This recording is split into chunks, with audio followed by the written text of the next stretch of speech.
All right. There's all sorts of evidence of this type of nonsense. Never happens to me. Yeah, no, it doesn't. No, and if it did happen, if it did happen to you, your accountant would be in a lot of shit, right? Like you'd be like, this can't happen again. Extra couple, yeah. You're kidding. My interview with Rand Paul will have the exact numbers on that. But there's all sorts of evidence of this type of nonsense. Never happens to me. Yeah, no, it doesn't. No. Like, how do they bring this up and nobody on this show knows?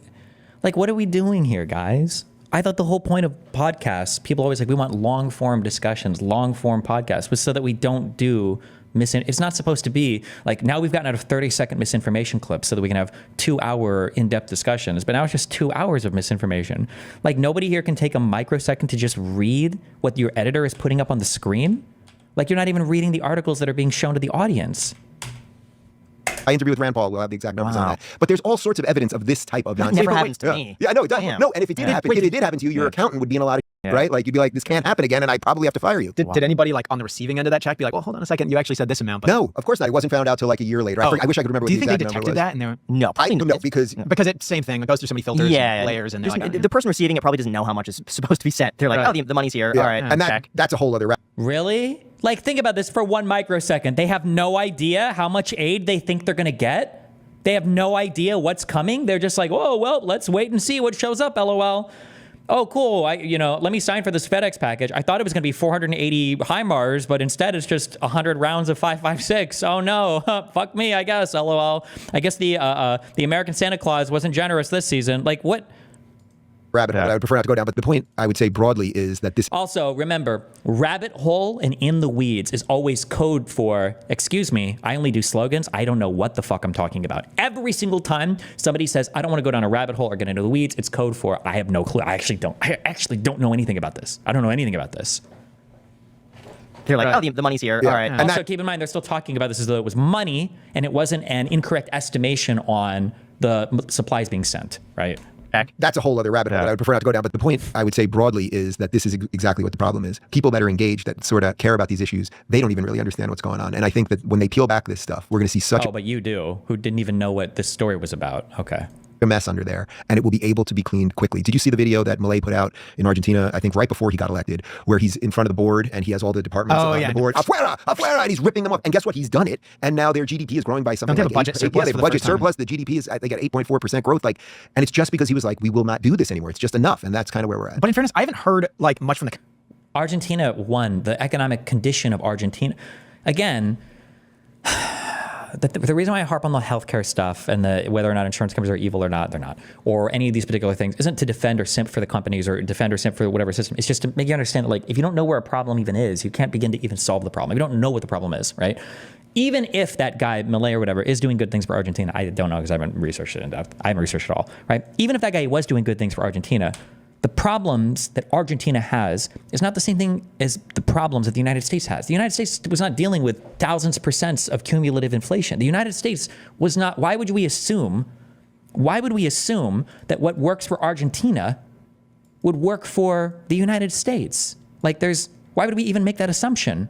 And it's just because he was like, we will not do this anymore. It's just enough. And that's kind of where we're at. But in fairness, I haven't heard like much from the constituents of Argentina in terms of like how this is affecting them. I know for Nayib Bukele, the guy from El Salvador, like, that's actually treating people in El Salvador incredibly well. My roommate that I had back in college, he's El Salvadorian, and I actually texted him because I see all this stuff on Twitter, but you never know what's real and what's fake. And so I texted him like, hey, I know you're El Salvadorian. How is this actually affecting people? I don't want to go by what, some random like white dude in Minnesota is saying about, El Salvador. Like, I want to see from an actual constituent. And he said that he was actually able to go and visit his grandma for the first time in like a decade because it's finally safe enough to go and see her. So just to be clear, okay, just as a quick thing, people from other countries, okay, we all come from, believe it or not, roughly the same genetic stock, roughly the same biological systems.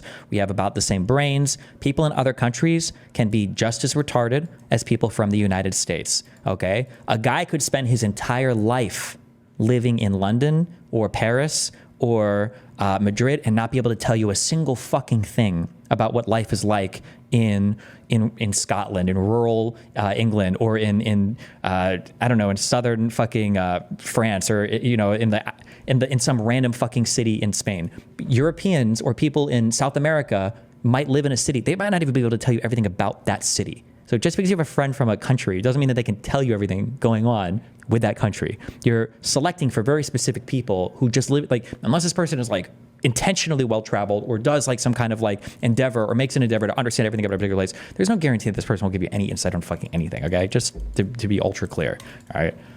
I've been to El Salvador a couple times before Bukele because my brother-in-law was working with an organization that was helping poor people get shoes. Sidebar, but I think he's talking about all the gang arrests that El Salvador has been doing lately. Yeah, sure, but like think about that. Like you ask a guy, like I have a friend who lives in I've got a friend who lives in, I don't remember where these cities are. Hold on, let me just make sure I'm not going to say something. Okay, yeah, Bucharest, Romania. I have a friend who lives in Bucharest. So I messaged him and he said that crime around Romania is doing great, right? Okay, well, yeah, that sounds real. Sure, I believe that. But like now imagine you go to the United States and it's like, oh, I have a friend who lives in, I've got a friend who lives in West Hollywood. And I texted him and he said, oh, crime in California is actually fine. They don't have issues with homeless people in California anymore. Oh, cool. Like you would know in the US, you're like, hold on, that's just one state. Even in just one city, right? You would go, wait. Well, hold on. He doesn't even live in the area where these things are happening. Why would you ever text a friend who lives in the wealthiest area code of this city and ask him what you wouldn't know that. But meanwhile, Americans will be like, oh yeah, I've got this friend who lives in Argentina and he says that South America is doing great. So I think they're doing fine. It's like, why would you assume he would know the conditions of everything down there? What? But he had to live in Bukele because my brother-in-law was working with an organization that was helping poor people get shoes. Sidebar, but he had to live in an incredibly protected, armed guard, barbed wire community that was basically for Americans that were trying to just help these communities. And when we went, I mean, you could not walk outside. You know, you basically knew if you walked outside, first off, you literally couldn't because they had giant metal gates and armed guards there. But that they made it very clear, if you walk out of this thing, if you figure out how to get out of here without us, you will likely be killed or at least have all your stuff stolen. And it's not like that anymore. I mean, they had, you know, you've seen the videos of him just wrangling these gangs. There were gang members basically took over the country. The gangs were running the country. I'm adding this to my fucking bullshit research. I need to look this bullshit up because everybody talks about this El Salvador gangs bullshit. I don't know how true any of this is. They were literally just going into houses and saying, this is our house now. And there's nobody to call. The police basically didn't exist. So Bukele has done something absolutely incredible. And I think it was this morning I saw, he put up a screenshot of how much of El Salvador's cash is now in Bitcoin. Did you see that? Yeah, it's like this guy's really revolutionizing his country. It's incredible. I mean, he could have been wrong. In fairness, he could have been drastically wrong. And then, but he also tweeted, which I thought was even dangerous because I would never say something like that. And nor would I say what he said, which was, I told you so. Right. Did you see that tweet that he did? Like once Bitcoin was skyrocketing, he was like, I told you so. I think he's done a few of those. But now he's even doubling down off of that first audacious move. And now people are going to have more artillery if it ever goes down to like, you know, just attack him with. Right. There's absolutely a risk there because I mean, Bitcoin happens to be doing quite well right now, but clearly has had its ups and downs and you just don't know. Like, what does that really mean? Okay, so you have that in Bitcoin. That's great. And El Salvador has that. But what does it really mean for the people? It's still a little unclear to me at some point. It's a stored wealth, you're not spending it. So there's something to be said about what he's doing there. But I would say the fact that he's thinking about the world differently, that if he gave a speech at CPAC about a year ago where he basically said, look, we were the most violent country in the Western Hemisphere out of developed nations. We were the most violent and we're basically the safest. So I can't verify if it's absolutely the safest and by what metric they mark that at, but that he's been able to change it quickly, that clearly Milei has been able to change it quickly. Again, I think goes to how Trump will be able to do this fairly quickly. Although really quick, before we go into that, if you run your own business, you understand how difficult it can be to manage your own finances. Cards, receipts, and payments pile up fast. But thankfully, with today's sponsor, Ramp, it doesn't have to be that way. So guys, Ramp is the corporate card and spend management software designed to help you save time and put money back in your pocket. With Ramp, spend policies are built into the card to control spending before it even happens. It automatically collects and categorizes receipts, so you'll never have to chase them down ever again. Plus, Ramp enforces compliance by flagging violations and locking cards for non-compliance. Ramp also helps streamline your entire financial workflow. Expense reporting, reimbursements, and vendor payments all in one place. And businesses save an average of 5% in their first year by using Ramp. Plus now you could get $250 when you join Ramp. Just go to ramp.com/ICH with a link down below in the description. Again, that's ramp.com/ICH with a link in the description. Cards issued by Sutton Bank, member FDIC, terms and conditions apply. Thank you so much to Ramp for sponsoring this episode, and back to the podcast. What are your thoughts on Bitcoin? And doing maybe like a strategic reserve? Well, I've got some Bitcoin and I've never paid for any Bitcoin because when I first started doing my show, somebody, you know, a lot of libertarians like me because I'm basically anti-regulation and not big on government. And people said, put up a QR code, which I wasn't even sure what that was at the time on my website. And I just put it there and people started giving me Bitcoin. So I have a nice amount of Bitcoin, which I'm very excited about, particularly in the last week or so. I think that should we have some sort of reserve? You mean the government should have some sort of reserve? Absolutely. Yeah. Absolutely. I mean, we're in such an absolute massive technological shift right now. Like the world, I grew up in a world that I remember I got my first cell phone. It was right before 9/11. I lived in New York City in 9/11. I had a little candy bar, black and white. You know, all you could do was play Snake on it and send game. Yeah, that was it. That was basically it. Like, think how fundamentally different the world is from that. That was 23 years ago, basically. The world is changing so fast. Everything that's happening with AI, industries are disappearing. Everything that's happening now with robotics, and that they're, you know, even now it's like Amazon. Like these people switch gears so fast, but they don't have a comprehensive narrative for the United States. They just have a bunch of disconnected, discrete slogans, right? Like, think about what he's saying right now. Like, now we're going to go into the tech bro thing, okay? So we're going to eject everything we just thought in our brain, and now we're going to talk about how crazy AI is and how crazy crypto is and how crazy technology is and how crazy software development is, right? Okay, wait a second, but what did you want to do for the U.S. economy? Didn't you want to tariff the fuck out of everything and bring back coal mining? Like, if everything you're saying is true, shouldn't we be making even deeper investments into education? Shouldn't we be making even deeper investments into the horrible states that you hit, like California, that are kind of the leads of our, our Silicon Valley, our tech entrepreneurs, our startups, and our investments into these kinds of businesses? Like notice how the world is completely changing based on what the subject matter is, Happening with AI. Fundamentally different the world is from that. That was 23 years ago, basically. The world is changing so fast. Everything that's happening with AI, industries are disappearing. Industries are disappearing. Okay, yeah, they are. But why is it that some industries can't disappear? Like base level manufacturing or base level mining or low level, like those industries can't disappear. Those have to be tariffed, like crazy from other countries so that they're protected forever. Like what? Everything that's happening now with robotics, and that they're, even now it's like Amazon at their factories is doing so much automation and so much with robots and everything else, but the guy who drops the package off at your house is still a man. But that's not really necessary, right? We can do it with drones. They'll do it with robots. Elon just, Optimus and all this stuff. So it's like there's so much changing right now that I think our currency needs to probably change along with it. So I would tell anybody, like, you should get some Bitcoin at least. I'm definitely not an expert in it. Why don't you buy more? It seems like that stands for everything that you do. Well, first off, why aren't This is weird. I think this is another Russian talking point he probably got from his contact at the Kremlin, trying to undermine the U.S. dollar. I don't know what the fuck that. Okay. I buy more? Again, I never bought any in the first place. So why not buy I like the idea that I just have this thing on the ledger that I've never bought. Like, there's something fun about the idea. Like, literally. Also, it hurt maybe to buy it since you were gifted. I don't even think he knows what crypto is. I'm going to be super honest here. I think that if you were to ask Dave Rubin, could you just explain what you think a blockchain is? Like, who maintains the blockchain? I don't think Dave Rubin would be able to explain that. I don't think he would have any idea. Right. So now it's like it's $100,000 basically as we sit here right now, right? It's at 95 or something. I had like the counter before you got here. I was just watching what is it? It was 99.3. It could hit 100 today. Because is it the first day it's ever been 99?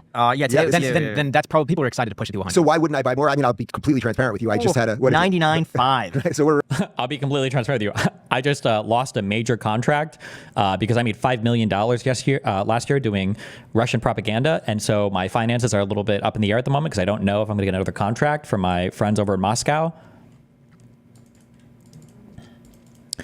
Explain the blockchain. Basically, Microsoft and Windows 11 have all come together to online record all the transactions that people have so that everybody can remember them. Probably people are excited to push it to 100. So why wouldn't I buy more? I mean, I'll be completely transparent with you. I just had a 99.5. So we're right there. The peak, it's going to push through, and as soon as it breaks 100, then there's more news, more articles, and it's going to push it. 99.740 was prediction right there. Now, I will say, though, because I did watch this in 2017 when it hit 20. Yeah. And I was watching it on TV, watching it hit 20 for like a second, and then boom, everyone started selling. Yeah. And it just plummeted. And then it was a slow descent from 20 down to like 3,500. Right. So the same could happen, theoretically. It hits 100, everyone's like, all right, we're good. Sell. My sense is it's going to go down again, maybe not all the way down to 20, but like that's part of what's going to happen with this thing over time. I would say why I don't buy more is I just had a meeting with my financial people this week, and we were discussing what we have in Bitcoin versus everything else, and they actually felt that my ratio was exactly right. So, based on what? Based on how they view people should be diversified in various things. Okay, BlackRock said I like how this is a finance podcast. First of all, no financial advisor. I promise you. I swear, I promise you, anytime you've ever talked to a real certified financial advisor and you bring up Bitcoin, their eyes are rolling so fucking hard on the other end of that phone, like, oh, fuck me.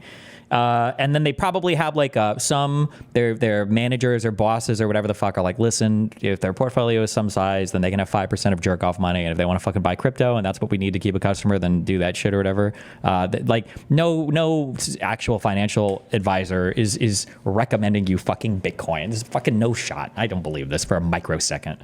Seeing what we have. I would say why I don't buy more. Also, again, this is a finance show. Ask him for a specific. What do you mean? What percentage of your total holdings of your portfolio is in cryptocurrency? I want to know. I'm curious. I actually am curious. That's a good finance question for a finance podcast. Ask him.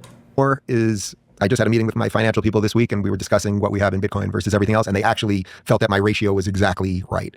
So, like, what is the ratio? What is the ratio? Based on what? Based on how they view people should be diversified in various things. Okay, BlackRock said the optimal allocation for Bitcoin, and they said this in 2022, is 85%.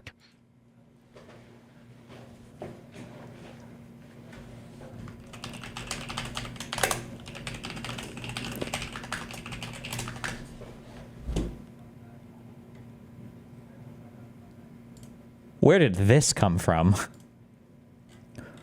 BlackRock, the world's largest asset manager, has recently made waves.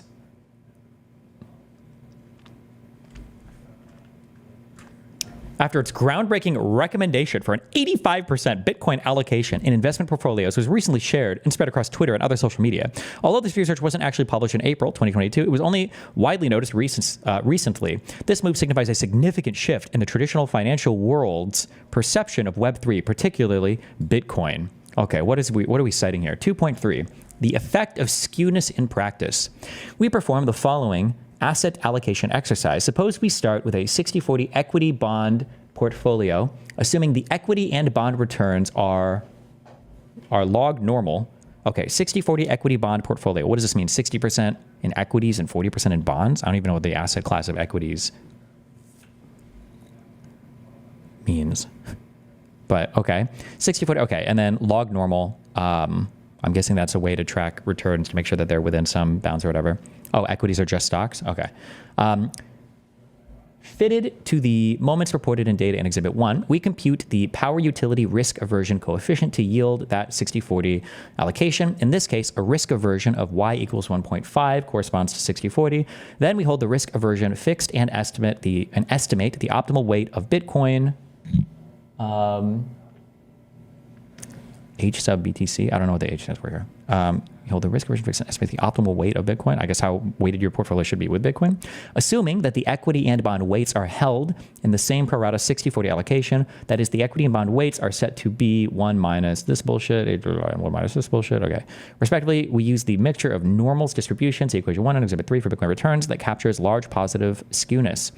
Exhibit 4 presents the results, starting with a 60-40 equity bond portfolio, which is produced with a risk aversion of y equals 1.5. The optimal Bitcoin allocation is a large 84.9%. The remainder of the portfolio, 15.1%, is split 60-40 between equities and bonds. Although Bitcoin has an extremely large volatility of 1.322, see Exhibit 1, the pronounced positive skewness leads to large allocations and dominates in the utility function, see equation 9. The certainty equivalent compensation required to not invest in Bitcoin is close to 200%. In Exhibit 4, starting at a 20/80 stock bond portfolio leads to a 12.5% Bitcoin allocation, and a risk-tolerant investor with an 80/20 stock bond portfolio desires a levered position in Bitcoin of 106.6%. I'm so curious what this paper is from. This is page 10 of, what I'm curious about is I'm curious if this is like demonstrating the faultiness of some types of like risk aversion formulas because, well, look, if we follow this formula, like I'm so curious what this paper is from. Actually, we can find this. 2.3, or I'll just look for effect of skewness in practice. Effect of skewness in practice. It's this.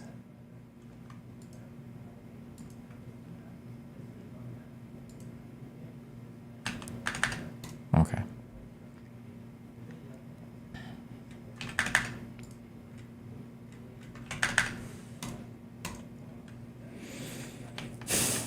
Abstract. Bitcoin returns exhibit. Hold on, let me make sure this is the right thing.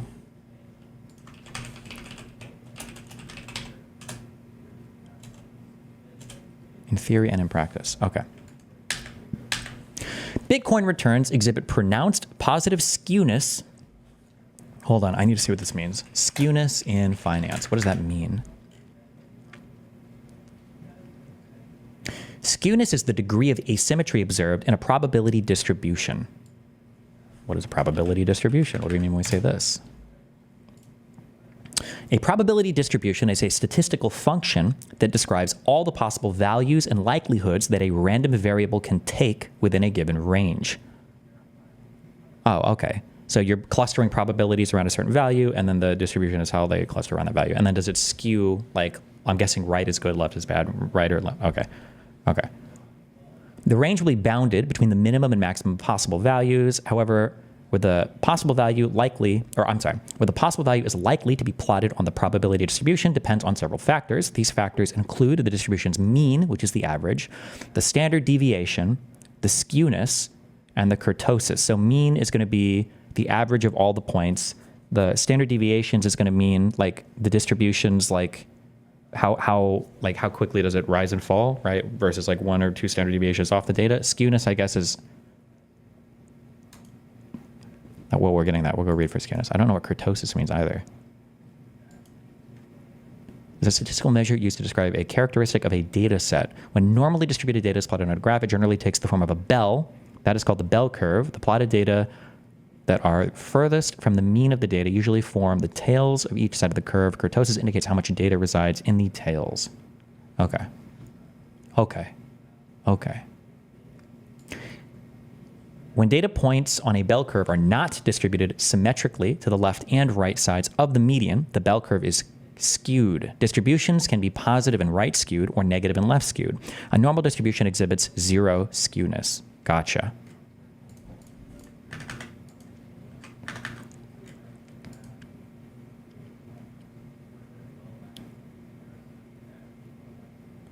So like these two are left skewed and this is right skewed. Types of skews. Negative or left skewed refers to a longer or fatter tail on the left side of the distribution, while positive or right skewed refers to a longer or fatter tail on the right. These two skews show the direction or weight of the distribution. The three probability distributions below are right skewed to an increasing degree. Oh, all of these are right skewed. Okay. Because it only depends on what it's clustered around. And so there's more area under the curve to the right of the peaks of all of these. Is that the only thing that matters?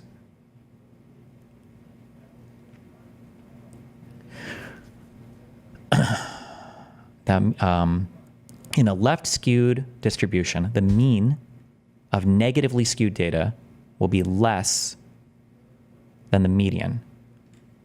The mean will be less than the median. Oh, okay, because the middle point, and then if you average all this, it'll be less than that. Okay, a right skewed or positive distribution means its tail is more pronounced on the right side than on the left. Since the distribution is positive, the assumption is that its value is positive. As such, most of the values end up left of the mean. Most of the values end up left of the mean. Since the distribution is positive, that means that the most extreme values on the right side. Wait, no, hold on, wait, I misunderstood this. The mean of positively skewed data will be greater than the median. In a left skewed distribution, the mean of negatively skewed data will be less than the median. Wait, yes, never mind. Wait, we were right. Okay. Okay, negative or less skewed means, okay. Two measures of measuring skewness. Okay, we don't care about this. What does skewness tell investors? Investors note skewness when judging a return distribution because it, like kurtosis, considers the extremes of the data set rather than focusing solely on the average. Short and medium-term investors look at extremes because they are less likely to hold position long enough to be confident that the average will work out. Investors commonly use standard deviation to predict future returns, but the standard deviation assumes a normal distribution. As few returns distributions appear normal, skewness is a better measure to base performance predictions. Skewness risk is the increased risk of turning up a data point of high skewness in a skewed distribution. Many financial models that attempt to predict the future skewness of an asset assume it's a normal distribution. If the data are skewed, the model will always underestimate skewness risk in its predictions. The more skewed the data, the less accurate this financial model will be. Okay. The broad stock market is often considered to have a negatively skewed distribution. The notion that the market often returns a small positive return and a large negative loss. However, studies have shown that the equity of an individual may tend to be left skewed, or an individual firm may tend to be left skewed. A common example of skewness is displayed in the distribution of household income within the United States. Skewness reflects what causes it. Skewness reflects a data set in which activity is heavily condensed in one range and less condensed in another. Imagine scores being measured at an Olympic long jump contest. Many jumpers will likely land large distances, while a smaller amount will land short distances. This often creates a right skewed distribution. Therefore, the relationship with the data points and how often they occur causes skewness. Okay, all right, okay. Sorry, all right.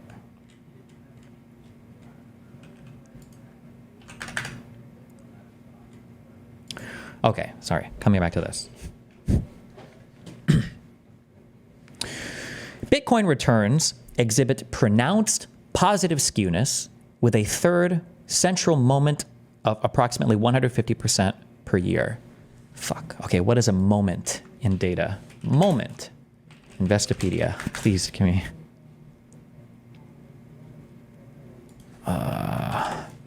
Central moment.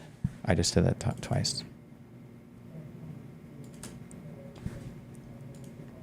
In probability theory and statistics, a central moment is a moment. In mathematics, the moment of a function are certain quantitative measures related to the shape of the function's graph. If the function represents mass density, then the 0th moment is the total mass. The first moment, normalized by total mass, is the center of mass, and the second moment is the Moment of inertia. Okay. Okay. Okay, coming back to this. Okay. Central moment. It's a moment of a probability distribution of a random variable about the random variable's mean. That is, it is the expected value of a specified integer power of the deviation of a random variable from the mean. A central moment is a moment of a probability distribution of a random variable about the random variable's mean. That is, it is the expected value of a specified integer power of the deviation of the random variable of a specified integer power of the deviation of the random variable from the mean. Mean. It is the expected value. Well, somebody break this down for me more. The various moments form one set of values by which the properties of a probability distribution can be usefully characterized. Central moments are used in preference to ordinary moments, computed in terms of deviations from the mean instead of from zero, because the higher order central moments relate only to the spread and shape of the distribution rather than also to its location. The first moment is the mean. The second moment is variance. Third moment is skewness. Expected value is like, on average, I expect that event to give me X result. Sure. Okay, whatever. All right, we're close enough. Got to jumble in our brains here. Okay, so Bitcoin returns exhibit pronounced positive skewness with a third central moment of approximately 150% per year. So this statement is just saying that Bitcoin investments are positively skewed, and on average, they've returned 150% per year. With skewness meaning if we were to draw the expected whatever returns, it's going to be fatter on the right side of the middle than the left side. No? Wait, 2 people in chat said no. Positive skewness with a third central moment of approximately 150% per year.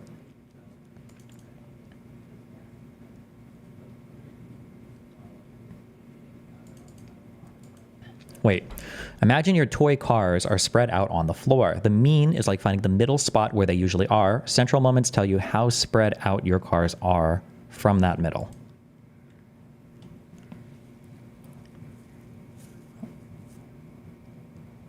Okay.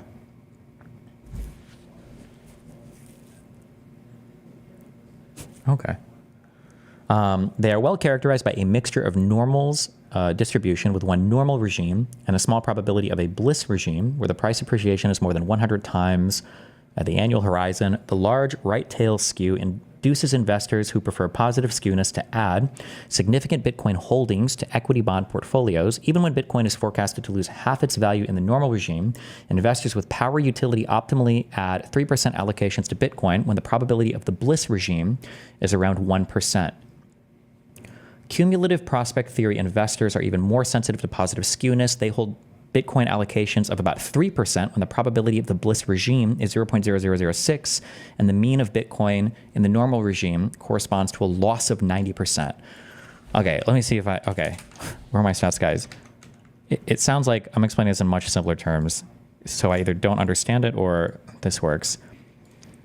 It sounds like what they're saying is that if they were to graph like the risk of this, they're saying that if the risk of Bitcoin looks like, if the risk of Bitcoin were to look like this,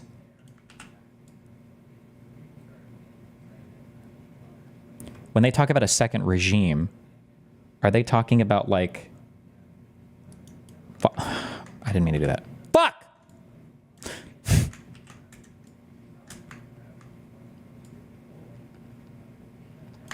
I suck at drawing these fucking curves.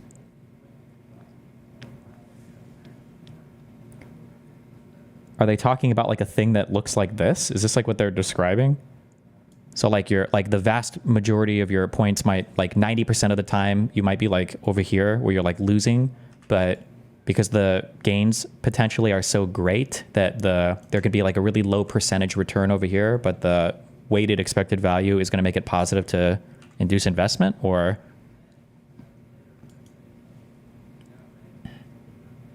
no, they're saying that the right side of the bell is just really, really, really long. What does second regime mean? Oh, so they're saying what it looks like this? I keep pushing the right fucking... The tail doesn't need to have a spike. It just extends further to the right.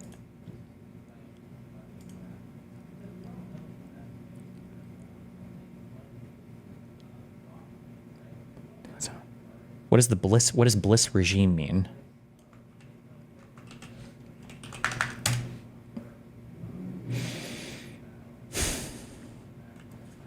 Jesus. Okay, fuck you guys. Okay, I'm going with my thing. Fuck you. Okay, key findings. The distribution of Bitcoin returns from 2010 to 2021 is characterized by large volatility and an extremely large third central moment of 1.44 compared to third central moments of negative 0.0043 and 0.0001 for equities and bonds, respectively. The very positively skewed returns are well captured by a mixture of normals distribution. The mean is relatively low in the regime that occurs most of the time, while the mean is very large in the second bliss regime that occurs with small probability. Hold on. Okay, I'm so sorry. 1 second. You've spanned this question all fucking day. Regarding H-1B, how is it a fair market if you have a visa that is basically indentured servitude, that if H-1B leaves, the company that brought them over, they lose their visa, so you can abuse the hell out of them. And if there is clear racism and bias against U.S. citizens from employers, which has been proven in court numerous times, that is illegal as well. That is not free market. Why don't you care to get more knowledgeable about this topic? If you don't like the visa, then leave. What the fuck are you talking about? How is it indentured servitude? They're not stealing your fucking passport. If you come over and you find some situation you don't like, then leave. I don't think by and large this is like an issue in the United States. No, that Indians are coming over and they're experiencing these. It's not fucking Dubai.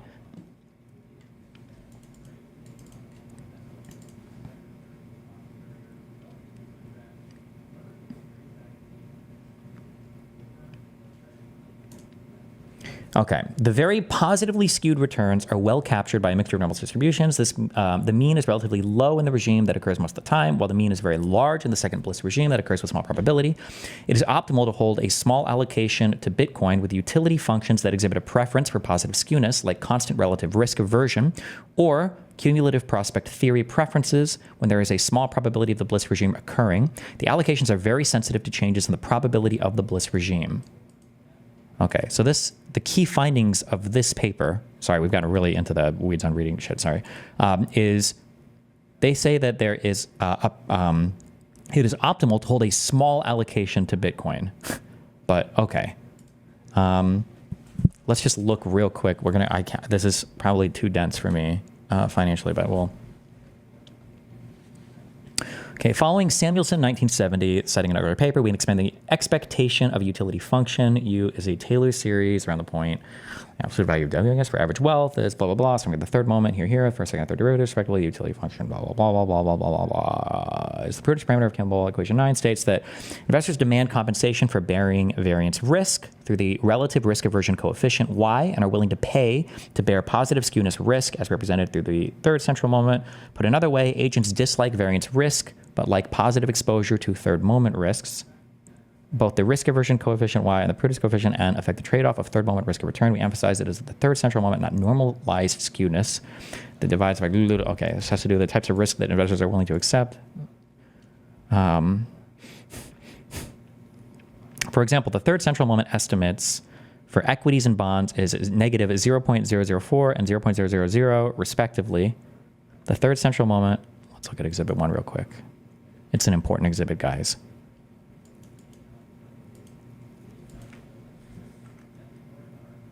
Excuse me? What joke fucking paper is this so they don't label their exhibits? Am I missing it? Figures and tables. Exhibit 1. Fuck you.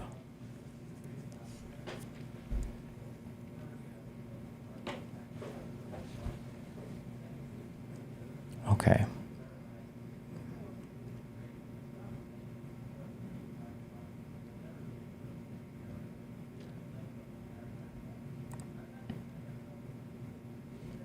Okay, stocks, bitcoins, and bonds returned since 2010. Okay, that's what we got here.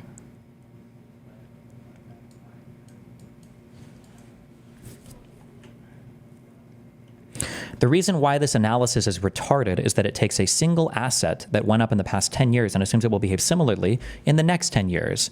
You can just take this entire analysis process, find a stock that boomed in the past decade like NVIDIA, and come to the same conclusion that your portfolio should be 85% NVIDIA. Okay, I'm not going to speak for all of academia and all of research, but oftentimes when you see a thing that looks fucking retarded, that's not, the thing itself is not usually retarded. What's retarded is how it's being cited. For instance, when these guys are saying, there was a paper that said that you should hold... in various things. Okay, BlackRock said the optimal allocation for Bitcoin, and they said this in 2022, is 85%.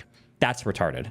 That's probably not what this paper is saying. My guess is going to be, and this is too much for me. Like, this is past my area of comfort in saying I can even truly comprehend what this paper is saying. But it sounds like this paper is just going through different types of risk assessments that you can use, and then it's analyzing Bitcoin through different formulas. And I'm sure the author of the paper understands the limitations of these formulas and understands the specific point in time. And it's just talking about like, well, if you if you risk analyze this way, like you could argue these crazy things. Like, look at this. When he said in the paper, and we even saw this in the quote, right? Exhibit 4 presents the results starting with a 60/40 equity bond portfolio, which is produced with a risk aversion of y equals 1.5. The optimal Bitcoin allocation is a large 84.9%! Exclamation mark! He knows that that's a crazy finding, right? That's the whole point of, right? I'm guessing the person authoring this paper knows this. This person is not saying that,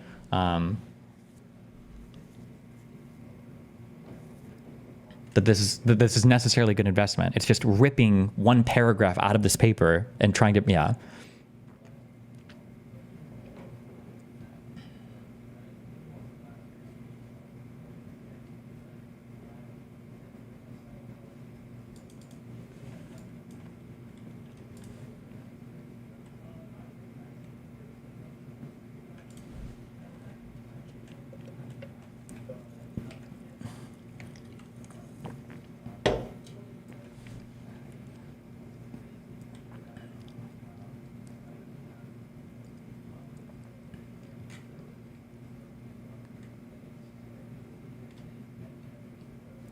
Okay, sorry, hold on. This represents the optimal Bitcoin weight in a 3-asset portfolio of Bitcoin equities and bonds with a starting equity position, and a 2-asset portfolio containing only equities and bonds with a prior utility. Data generated process equity bonds, log normal. Then we add Bitcoin to equities and bonds, where Bitcoin follows a mixture of normal. Okay. And then this is the optimal Bitcoin weight. So how much Bitcoin you should have as a percentage in your portfolio. Do they calculate portfolios of over 100%? Is it like normal that you would do that? Or is it saying something that I'm not understanding? Is this like leveraging a portfolio or something? But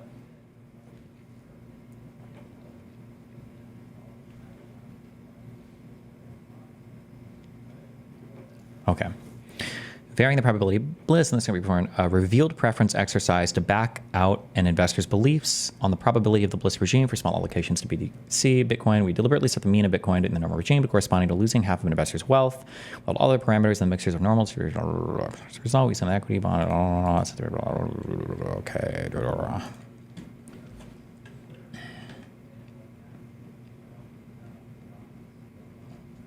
Also, the source BlackRock. Is this is just grabbing what, like pricing and asset allocation percentages from BlackRock? Is this even a BlackRock paper, or is this published by like a BlackRock like academic section, or is this just a guy who's just sourcing things from how BlackRock publishes how they weight assets or whatever? Like, is this an employee of BlackRock, or click on the authors? Yeah, okay, check out. Hold on.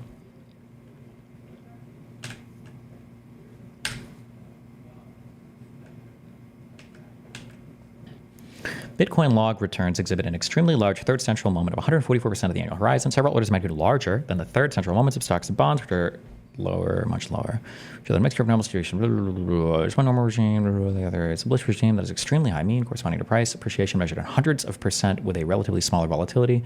Bliss regime occurs with small probabilities, large positive skewness captured by the infrequent. Behavioral investors with cumulative prospect theory utility are even more sensitive to the large positive skew because they overweight the bliss regime compared to its objective probability. With CPT, an investor need only believe the bliss regime will occur with probabilities around 0.0005 to hold optimal Bitcoin allocations of approximately 3%. There's another name for this also. I don't want to say like in behavioral economics or something else, but there's another name for this where like you can present somebody like a good bet that the person should probably never take, right? So So for instance, if I, let's say that a person has $10,000, right? And I say, okay, well, let's gamble your $10,000, okay? However, we're going to gamble. I'm going to do a 99-to-1 gamble where if you win the gamble, I'm going to give you $1 million. And if you lose, I take your money, right? Well, in this case, like technically, or we'll even say like 1.2 million or whatever, right? Like, well, okay, well, technically your expected value from the coin flip or well, the 99-to-1 trade or whatever, is technically it's positive. You have a positive expected value. You should take this bet every time, mathematically speaking. However, like I don't know how you describe this in stats or econ or behavioral. I don't know what you use to describe this, but an ordinary person wouldn't do this because the chances of this outcome are so low that even if statistically speaking it's a good bet, you wouldn't risk this. If that makes any sense. Risk of ruin? Yeah, I don't know what it is, but there's got to be some type of risk appetite where even if you have a bliss regime or whatever, where the mean is so high, it doesn't really matter because you're not going to gamble so much of your portfolio, no matter how high it gets. But okay. An important caveat is that we have taken only Bitcoin returns and not examined the very large cross-section of cryptos. This deserves separate attention because skewness is not a coherent measure of risk as defined by this. So the third central there are style factor strategies that can generate alpha in the cross-section of cryptos documented by Louis Savinsky and Wu and Louis, I don't know, but it's Liang and Kui, I can't pronounce these fucking names, such as a market crypto factor, size, and momentum, making an allocation to crypto more attractive. On the other hand, given the relatively short histories of crypto returns, survivorship bias may not be accurately measured.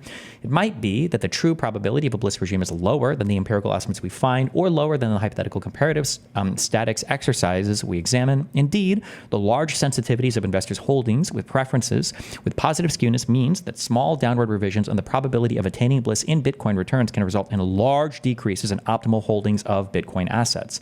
So they even acknowledge in the conclusion that, like, obviously, yeah. The views expressed here are those of the authors alone and not of BlackRock Inc. We thank Alex Brazier, Ying Chan, Alex Eldemir, Emily Hazley, Ked Hogan, and Robbie Michnick for helpful comments. Jesus. Okay. Interesting.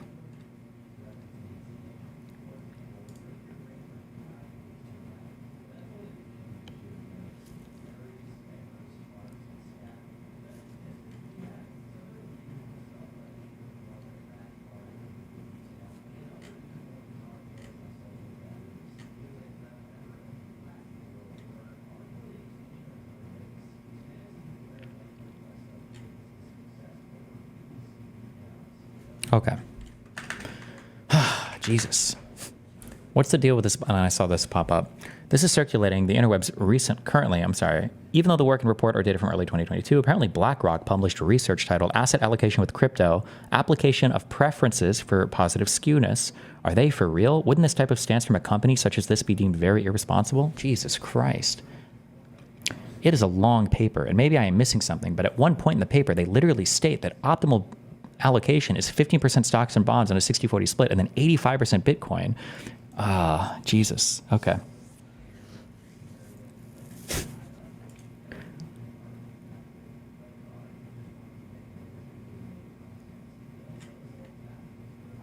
I think sometimes when you either don't have things to write papers on, or if you're just like doing interesting research, like sometimes it's interesting to just run. Like I imagine it would be like a new asset class, or in psychology, maybe like a new medication, like, oh, like, or here's like a thing and we've got like all these historic formulas down, let's run this through and then see, and then like we can write a paper about it. We have interesting findings, which it sounds like is basically what's being done here. And they say as much at the end that like, these aren't like, obviously all of this is incredibly sensitive to change based on just small variances in predictive stuff, like it might be true that the probability of a bliss regime, meaning the likelihood of like that really positive outcome, right, is lower than the empirical estimates we find, or lower than in the hypothetical comparative statics exercises we examine.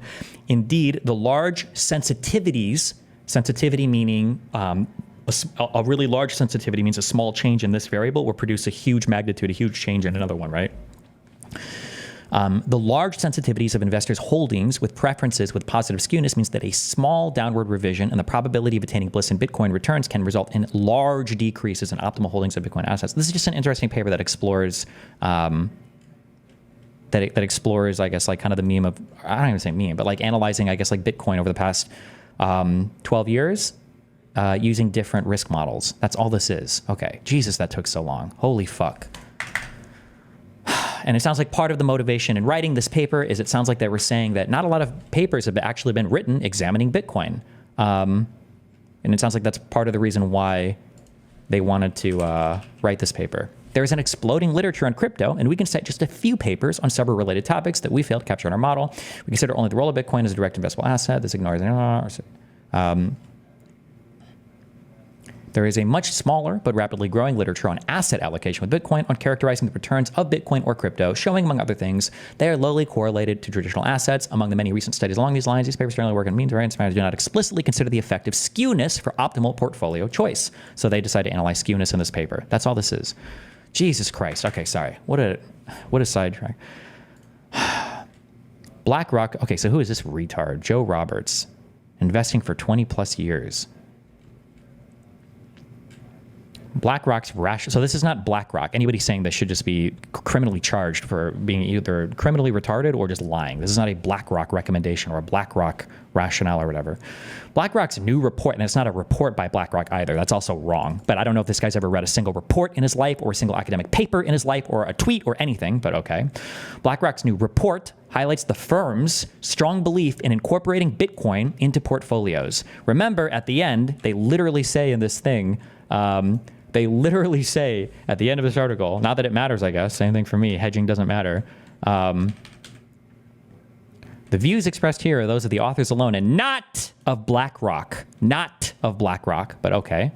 The report suggests not only should institutional investors consider Bitcoin, but retail investors have also shown a growing interest, reaching an all-time high. The shift in sentiment from large banking institutions and funds, which were once critical of Bitcoin, underscores the cryptocurrency's growing acceptance and potential for mainstream adoption.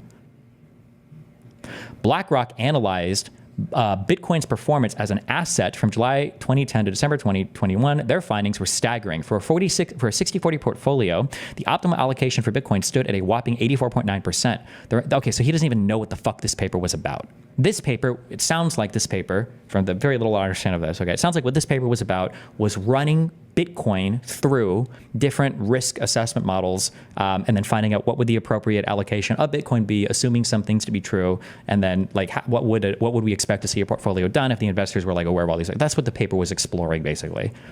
Not making a recommendation or doing like a huge analysis of the performance of Bitcoin versus other assets or whatever, just like BlackRock's recommendation, this is again a lie, draws parallels to, I wish people should sue people more for shit like this, draws parallels to the introduction of the first gold ETF in 2004. Following its introduction, the gold price surged 5-fold. This growth was partly attributed to BlackRock's global financial advisors advocating for a 5% gold allocation in every portfolio.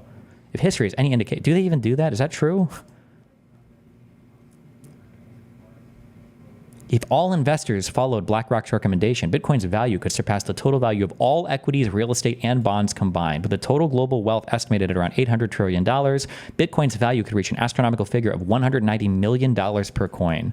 Gotcha. Jesus. Okay. Okay. What a horrible... Okay. So that was 30 minutes to understand how fucking crazy that statement was. I wonder what they say afterwards. And before they say, oh, that wasn't actually, then they correct for all of it. And I just wasted my time doing this. Exactly right. So, you know, based on what? Based on how they view people should be diversified in various things. Okay, BlackRock said the optimal allocation for Bitcoin, and they said this in 2022 is 85%. BlackRock said that your Bitcoin allocation should be 85% of your assets? Yes. For the like the retail investor? As the ideal portfolio should be 85%. This was in 2022. How much Bitcoin does BlackRock have? Yeah, it could be quite a bit. Yeah, but if it's 85% of their portfolio, rationale They don't even cite the actual paper. They're citing Morgan Creek Digital, Alternative Thinking About Investments. Morgan Creek Digital analyzes BlackRock's study that suggested an 85% Bitcoin allocation. And they have the same paragraph here. Is this even a real thing? Morgan Creek Digital, 85%. It's so funny too, because if you really wanted to,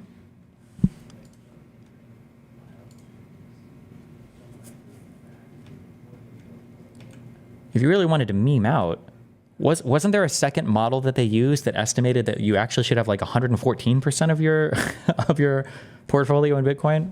Wait, hold on. I don't remember how they phrase this exactly.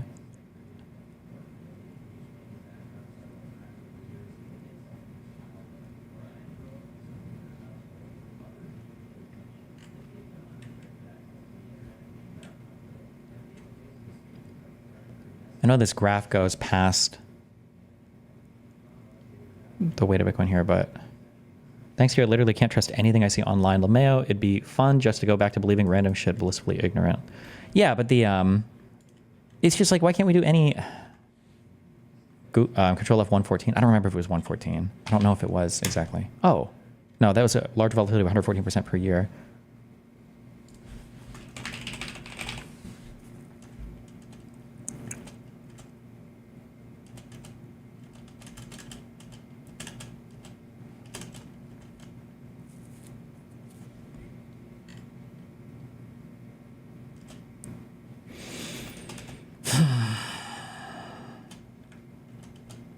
I don't remember if they made this statement explicitly in the paper or not.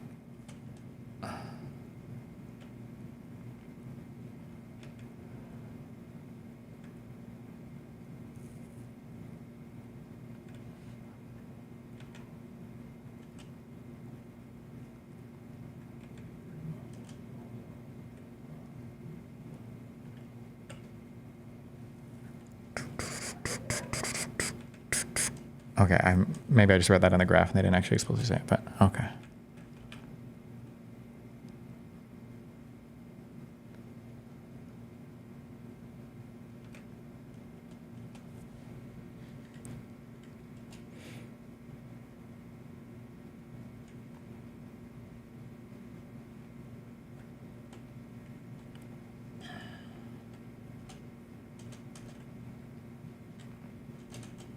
I would kill myself.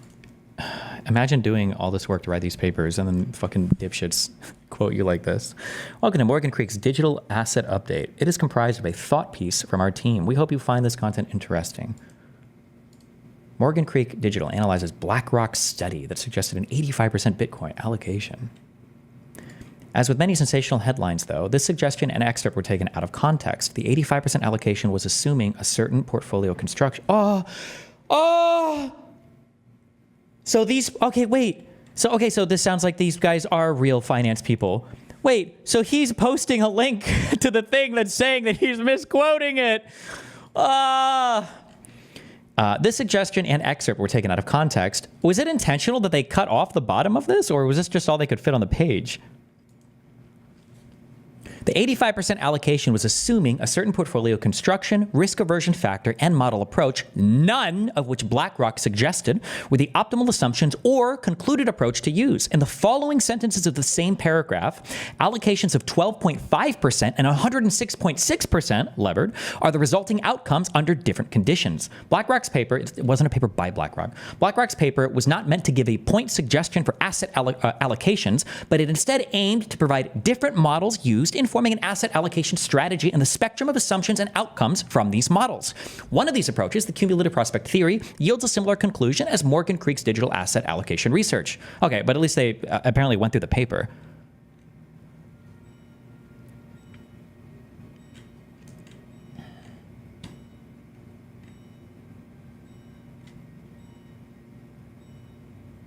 And it sounds like these guys are even like pro Bitcoin just by reading. I'm making huge assumptions just based on it.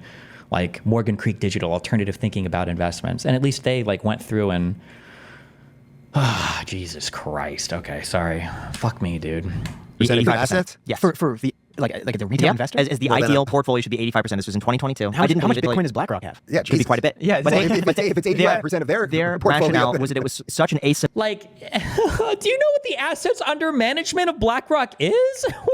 Like, you think that BlackRock has trillions of dollars. What is the total market cap? Like the fact, like nobody here even has in their brain like any type of approximate understanding of any, like imagine if you were to say like, oh, the US federal government, like how much money do you think the US government spends on, how much money do you think the US government spends on trans rights?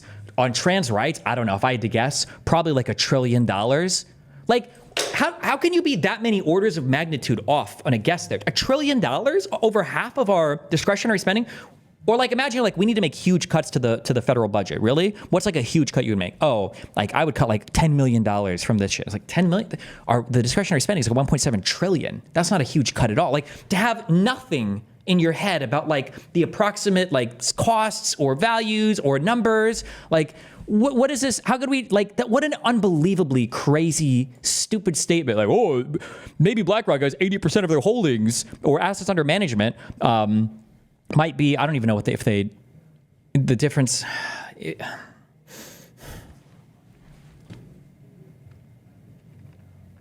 BlackRock have. Yeah, Could be quite a bit. Yeah, but if it's 85% of their portfolio, rationale was that it was such an asymmetric risk to take for the amount of upside. Like the amount of upside you take for the amount of downside was so strong that it should be 85% of your portfolio to maintain the proper allocation of like risk versus reward. Right, because it sounds like he's either read an article about this that was wrong, or he read a little bit about that and just doesn't understand what's being said, or... But at that time, Bitcoin was probably what? It was in the high 20s, mid to high 20s. I wonder what that but it dropped percent would before be now. then. Right. That would be interesting to see. Well, it would get kind of nutty because you'd only insanely wealthy people would be able to do that. So this is where I listen to my financial guys. Like if you have people around you that you trust, that you think are good, like you should take their advice. As I always tell my team, it's like I will trust you guys until something goes horrifically awry. And since things haven't yet, I trust the people that I've brought in. On the topic of Trump presidency, he was flirting with the idea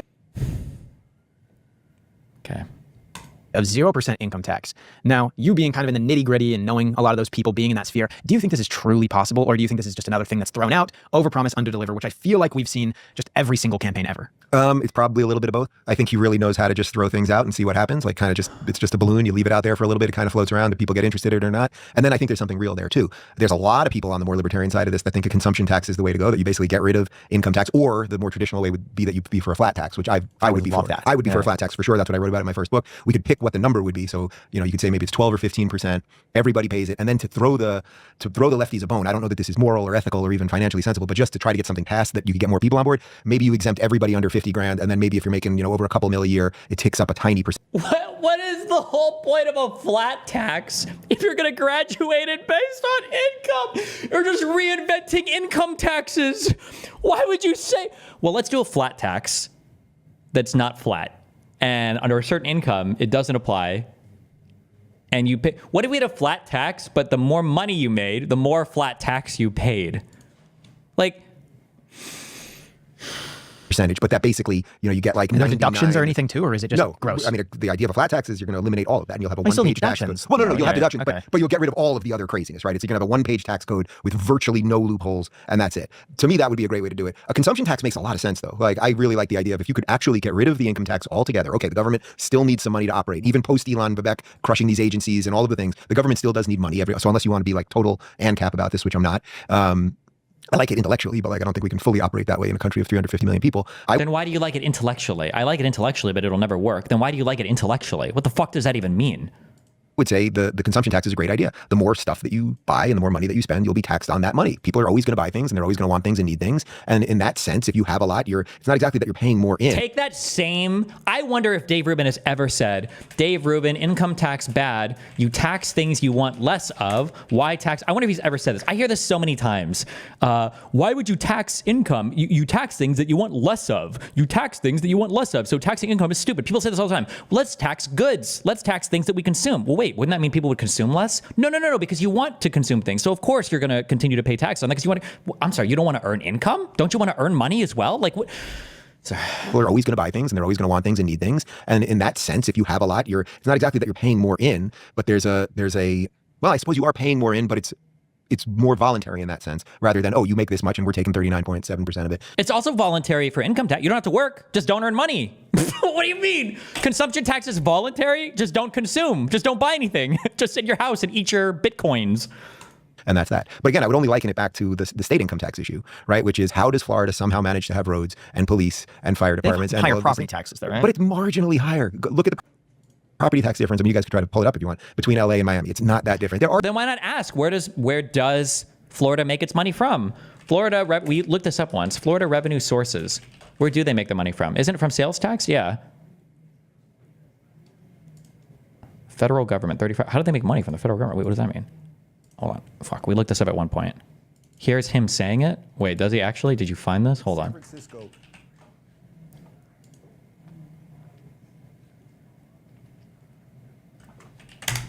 San Francisco was just pumping out billionaire after billionaire after billionaire. Lefties always complain about the billionaire class. It's like, I've met a couple of billionaires at this point, and they have huge staffs, and they pay tons of salaries, and they buy all sorts of properties. Then we can talk about how much they should be taxed, but they create something of value, and then that value trickles down into all sorts of jobs and everything else. What's happened now, unfortunately, because so many people have left, now you have this very thin layer of super rich people, and all of the people that they staff, who let's say would normally be middle class people, they don't want to live in the city of San Francisco anymore because of the drugs and the crime and everything else. Wait, why did you link me this? I don't think this was related to... What? Nice try, Brandon. But it's marginally higher. Look at the property tax difference. I mean, you guys could try to pull it up if you want, between LA and Miami. It's not.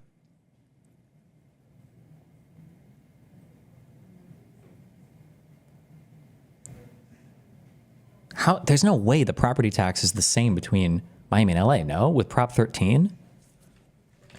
Average property taxes in Florida. The state's average effective property tax is 0.8%. Oh, Florida just must make a lot of money on fucking... Florida sales tax is 6%. I feel like Nebraska's was like 7.5, wasn't it? Oh, 5.5. I wonder if this changed.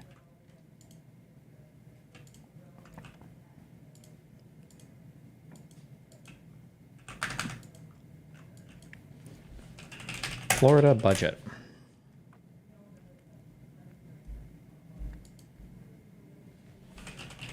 California budget.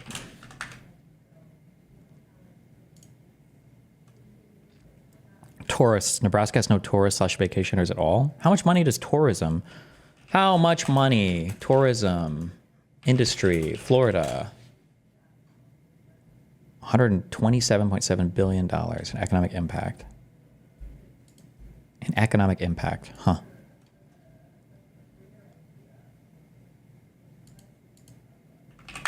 Okay. Not that different. There are some things there. 1 to 2%. 1 to 2%, sure, but you're saving 10% on income tax. At least, especially if you're in the highest ratio. So there's a reason that people move to no income tax states. People aren't very excited when they're suddenly like, all right, I'm moving to Cali and New York so I can pay more in income tax. So even though that's not why I left LA, and I suspect that's not ultimately why you left Cali too. Wait, here there's no income tax, right? Nothing. Right. So there's a reason it works. And 0.7% property tax here, by the way. You got a lot of space. Capped at 3%, yeah. which is crazy. Yeah. What are some of your predictions for a Trump presidency in terms of the economy, in terms of the Federal Reserve? I know that some people were flirting with the idea of even just like stopping the Federal Reserve. Mm-hmm. What are your predictions for the finances of the average American? I'm extremely bullish on the American economy right now, across the board. Again, you get rid of regulation, you start bringing in people that are going to make things more efficient. Look at what the economy was doing under Trump pre-COVID. Even if you care about some of the identity politics stuff, which I don't care about. Damn. Wait, hold on. Is this like a biased institution or something? Is this true? The top 1% in Florida? Oh, no. I thought this was how much they contribute to the revenue of Florida. Okay, this is just how much they pay in of the percentage of their income in taxes. Okay. Hell yeah, this looks about right. Hell yeah. I am a dragon hoarding my wealth.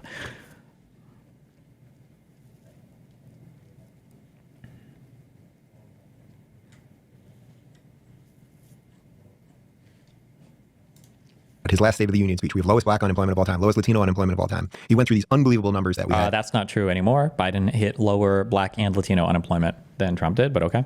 And the Congressional Black Caucus sat there like this. It's one of my favorite videos ever as they're talking about that, because you think they might be going like this. Oh, that's pretty good. We're the Congressional Black Caucus. Black people have their lowest unemployment. Is there any list of podcasts where you can sort by critical hosts so that you can avoid podcasts like this? I don't think anybody wants to be critical. The thing is if you're going to be critical, nobody's going to go on your show. That's always the challenge. So like on this show, like if they were to start pushing back against Ruben a lot, then he's not going to come on and he's just going to make the rounds on other shows. And then you basically just lose access to all of those audiences or shows, right? Like that's why like nobody wants to talk to me now on the conservative side for however long this will last, is because now I'm like in full attack mode. Like, whoa, no, hold on. employment of all time, and they simply didn't care. That's a bit of a separate issue. But I would say by bringing in Elon, by bringing in Vivek, by bringing Is Bridges any better than this? No, it's called Bridges. It's not a combative show. Bridges, the whole point of Bridges is to bring people together and to just like chat with people, ideally. I'm still kind of like figuring out direction for the show, I guess, going forward, because I would like to challenge people more. But the whole point of that show is to be not as combative, because I'm a combative person when I go on shows, generally.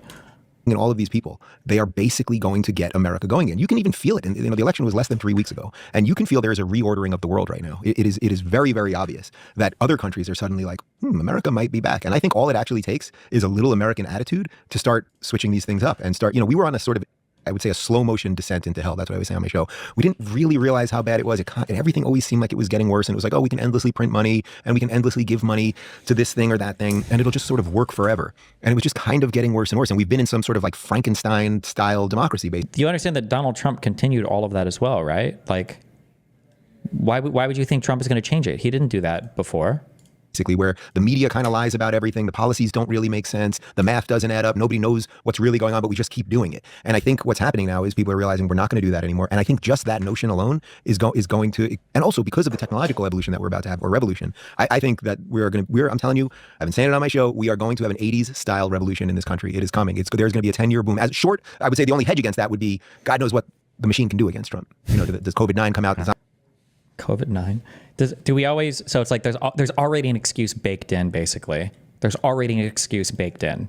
So either Trump comes in and everything is perfect because Donald Trump is going to fix everything, even though he didn't in his administration and he contributed to all these same problems, or he doesn't fix everything, in which case it was the deep state's fault. Zombie apocalypse? Do they literally make World War III happen before he gets into office? But short of like some crazy thing, or, some black swan event, which absolutely could happen, I think there's every indicator that we're about to go into an incredible time. So what would you say to the average person who feels like the American dream is dead, and they look at housing prices and they say, it's so unaffordable, I can't buy a house, stocks are at their all-time high, my income is not kept up with inflation, groceries are expensive? What would you say to that person? I would say you're right. I'd say you're right, and you should be very happy that Trump is president. I mean, I've built a couple businesses and I've done well in that sense, but I'm not an economist. I have no doubt you guys are more experts in that department than I am. So when I'm talking about these things on my show, I try to talk about it in the most simplest terms. So the two ways that I talk about it usually are price of groceries and mortgage rates. To me, that's the easiest way. We all go into the supermarket and we all see the same things, right? It doesn't matter how much money you have. I guess if you have an untold amount, you're a billionaire, you're probably not walking into the supermarket yourself. But all of us basically go in, and what used to be like $5.99 for a pound of beef is now $11.99, literally more than double. Price of eggs, price of milk, all. Average price of beef, St. Louis Federal Reserve. It's just Fred, right? Is this like an asset that they track? What does asset class refer to specifically? How broad is an asset class? This wouldn't even be like, beef wouldn't be an asset, right? Would it be a commodity? Investopedia, hold on. An asset class is a grouping of investments that exhibit similar characteristics and are subject to the same laws and regulations. Asset classes are thus made up of instruments that often behave similarly to one another in the marketplace. An example of common asset classes include equities, fixed income, commodities, and real estate. Okay, what are commodities? Investopedia, specifically. Commodities are raw materials used to manufacture consumer goods. They are inputs in the production of other goods and services rather than finished goods sold to consumers. Okay, gotcha.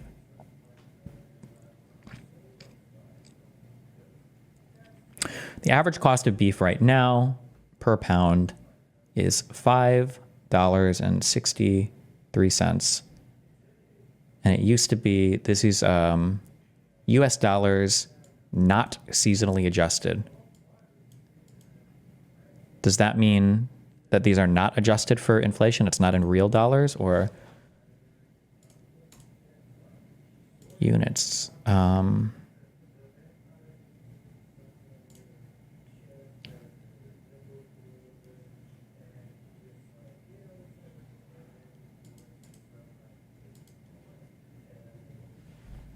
You want to see the effect of inflation, don't you want adjusted? Oh, you're right. I'm fucking retarded. Because if it was adjusted for inflation, then it would just be the same exact price, right? Sorry, you're right. See? Wait. Hold on. This guy, LithX in chat, okay? What a great question. If you want to see the effect of inflation, don't you want unadjusted, right? What am I looking at a graph for, right? That was like a macro question. What are we even looking at this for? I want to see how the cost of beef has changed over time, which is a component of inflation, right? Of like CPI or whatever, right? So if I'm looking for an inflation adjusted graph for a thing that I'm looking at to measure inflation, or because I'm curious what the inflation is. I'm literally destroying it if it's in real dollars. It wouldn't make any sense, right? Okay, good job. Okay, so the price of beef now, which is $5.60 per pound, is double what it was in $5.60 would be $2.80 is half. It's double what it was back in 2011. Okay.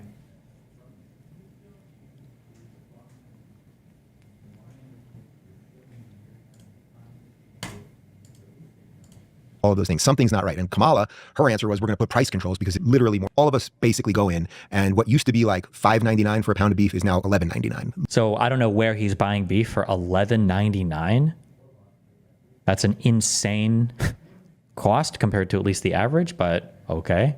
Literally more than double. Price of eggs, price of milk, all of those things. Something's not right. And Kamala, her answer was, we're going to put price controls because it's the groceries. The groceries are basically, and the stores are trying to gouge you, and it's complete insanity. She doesn't want to connect any of that to what gets that pound of beef into the store, which of course includes fuel costs, and it includes the cost of fertilizer and a gajillion other things, right? Her answer was, oh, at the end of the whole process, let's just give governmental control. So I talk about prices of food and then mortgage rates, because I think one thing that I did well is that I bought a couple houses, and I've done well on all of them because I did it when interest rates were low. And when interest rates are low, I've always liked paying my mortgage. I have a mortgage now. I like paying it because I got in when it was still low, like under 3. And then it's like, wow, I was able to afford something that in essence I couldn't just buy in cash, but I'm able to now have something. I pay the bank a little bit extra, right? Not crazy. Now what are mortgage rates now? Or interest rates like 7? That's an insane amount of money. But now if you're at like 2.5, which they were during most of Trump's presidency, it's like, yeah, you have to pay the bank a little something to lend you money. That seems like a fair exchange. That's capitalism. That's pretty good. And then you get to own something and hopefully invest in it and make it better, and then eventually sell that and do that again and again. Well, someone argued that finance podcast. Hold on one sec. Let me use the restroom.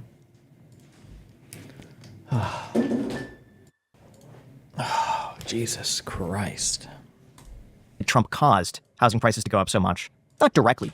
Seems like a fair exchange. That's capitalism. That's pretty good. And then you get to own something and hopefully invest in it and make it better, and then eventually sell that and do that again and again. Well, someone argued that Trump caused housing prices to go up so much. Not directly, but during his presidency, because they lowered rates so much, people are So Trump doesn't control the interest rates of the Federal Reserve, but okay.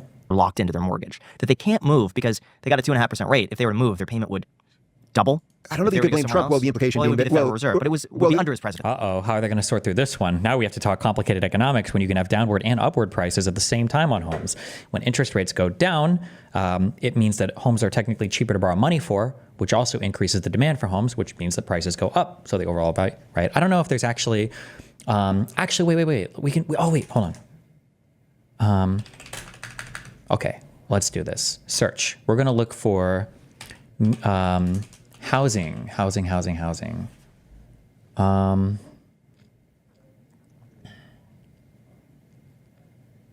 All transactions house price index.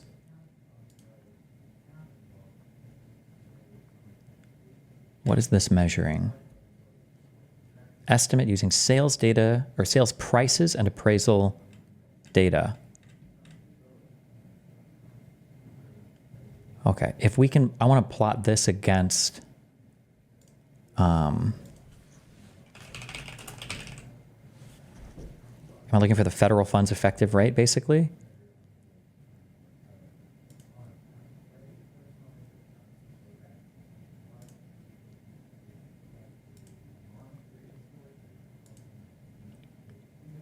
This graph sucks. How do I make it not cringe?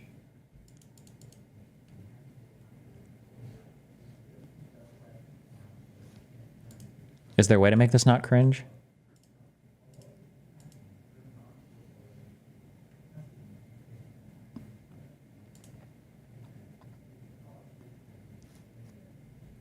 I'm sure there's already a graph for this, I'm sure. I'm just curious, when interest rates go up, what happens to housing prices? Like, how sensitive are they to changes in interest rate? And then do they tend to go up or down when interest rates go up or down? I'm just really curious with the actual thing. I'm sure somebody has graphed this. Fuck me, I don't know how to do this.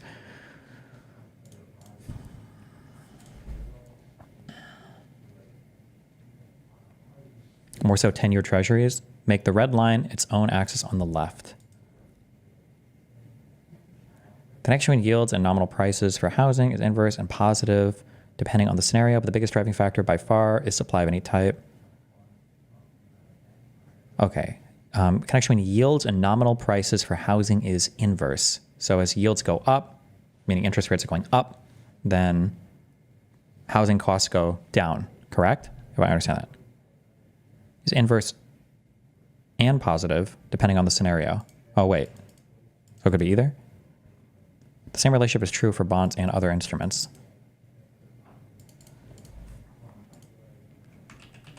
Oh, here's a graph. Wow, good for you. Fuck, we need to learn how to use this website better.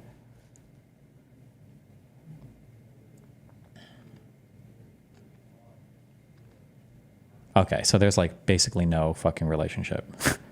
Well, hold on, I shouldn't say that.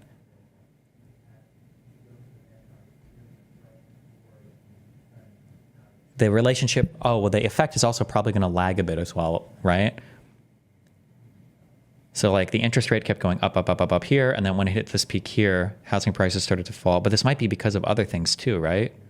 Because the housing crisis literally happened here as well, right? So I don't know if this is, like these things could be tracking other things going on in the economy. Like they might not be causal, there could be a mutually contributing factor or whatever, right? Oh my God. But is the implication there that because rates have now gone up, What if you said that Statista is not very reliable, or am I misremembering? Statista is just like random charts and graphs. You don't know where the fuck they came from on the internet. You have it's a whatever website. You shouldn't use Statista ever. It's garbage. You should learn how to use that website that I'm using. The St. Louis Federal Reserve is probably one of the best data websites on the internet for like U.S. economic data. I'm trying to use it more and learn how to navigate it more. Oh boy.